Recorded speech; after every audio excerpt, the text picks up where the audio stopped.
Pinag-aaralan ni Pangulong Bongbong Marcos na ibalik ang mahigit 11.5 billion pesos na kinaltas sa budget ng DepEd sa 2025 national budget na pinagtibay ng Kongreso. Sa paghimay ng GMA Integrated News Research, lumalabas na mas malaki pa ang budget ng DPWH kumpara sa sektor ng edukasyon. At ayon sa isang dating senador, labag po yan sa saligang batas. Saksi, si Jonathan Andal.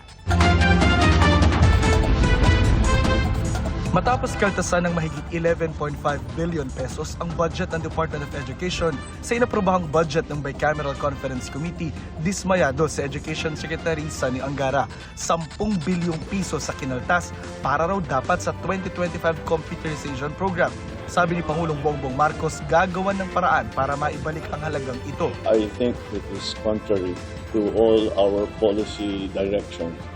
When we talk about the STEM development of our educational sector, and then to the continuing development, because yung nawala na 10 billion comes from the computerization item. So we're working on it to make sure that we will restore it. Hinihimay rin daw ang mga insertion o idinagdag ng mga mambabatas sa pondo ng DPWH na umaabot sa mahigit 288 billion pesos na nagpalobo sa budget ng kagawaran para maging mahigit 1 trillion pesos. We will look into the insertions in the public works and see which ones are absolutely necessary. And maybe yung iba, titignan natin kung talaga bang critical. We'll see. Public works is still going to be one of the top recipients of budget because marami nga tayong ginagawa. We have big projects that we have to put in place. Infrastructure is really important. And don't forget, flood control became such a big part of the work of the Department of Public Works. Sa pag-iimay ng GMA Integrated News Research, bukod sa DepEd, tinapyasan din ang pondo ng ibang sektor ng edukasyon. Sa CHED o Commission on Higher Education halimbawa, halos kalahati ang tinapyas. Mula 60 billion pesos, ginawa itong 33 billion na lang. Ang UP o University of the Philippines System, binawasan ng 641 million pesos. Pati ang TESDA o Technical Education and Skills Development Authority, nawalan din ng 1.1 billion pesos. Sa ilalim ng 1987 Constitution, sektor ng edukasyon dapat ang may pinakamataas na prioridad sa budget.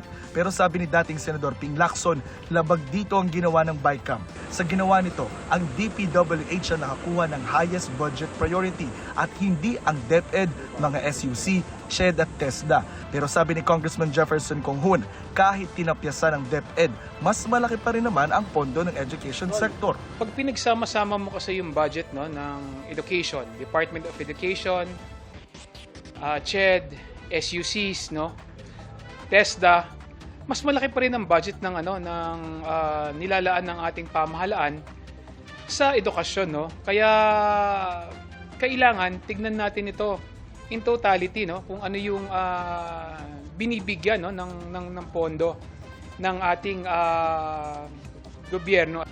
Pero sa computation ng GMA Integrated News Research, kahit pagsamahin pa ang pondo ng lahat ng nasa sektor ng edukasyon, kabilang na ang other educational institutions, mas mababa pa rin ito sa budget ng DPWH. Sabi naman ng Senate Finance Committee Chair Senator Grace Poe, iginagalang nila ang kapangyarihan ng Pangulo sa budget. Prioridad pa rin naman anya ang sektor ng edukasyon. Tinaasan pa nga raw nila ang budget para sa mga estudyante at guro. Sa hiwalay na pahayag, sinabi rin ni Poe na dinoble ang budget para sa teaching supplies allowance. Sa pagsusuri rin anya ng Commission on Audit, lumalabas na 50% lang ng 2023 budget para sa computerization program ang nagamit. Kaya dapat daw maayos ang mga delay sa procurement at iba pang problema bago taasan ng budget. Sabi naman ni Angara, binilisan na ang utilization rate ng computerization program. Ang utilization rate sa computerization program ay nasa 90+%. Because alam namin yun yung naging problema dati sa DepEd, yung kabagalan dati. So ngayon, binibilisan talaga namin. Sabi naman ni Senador Mig Zubiri, pwedeng sabihan ni Pangulong Marcos ang BICAM na magkita ulit para ayusin ang budget. Posible yan, We did that for the Coco Levy Fund, we did that for the agriculturist, yung smuggling, anti-smuggling Act na binalik po yung Bicam report para ayusin. Pwede naman mag-overtime para sa ating mga kababayan. Budget yan eh. Yan ang pinaka-importanteng panukala. Para sa GMA Integrated News, Jonathan Andal ang inyong saksi. Mga kapuso, maging una sa saksi.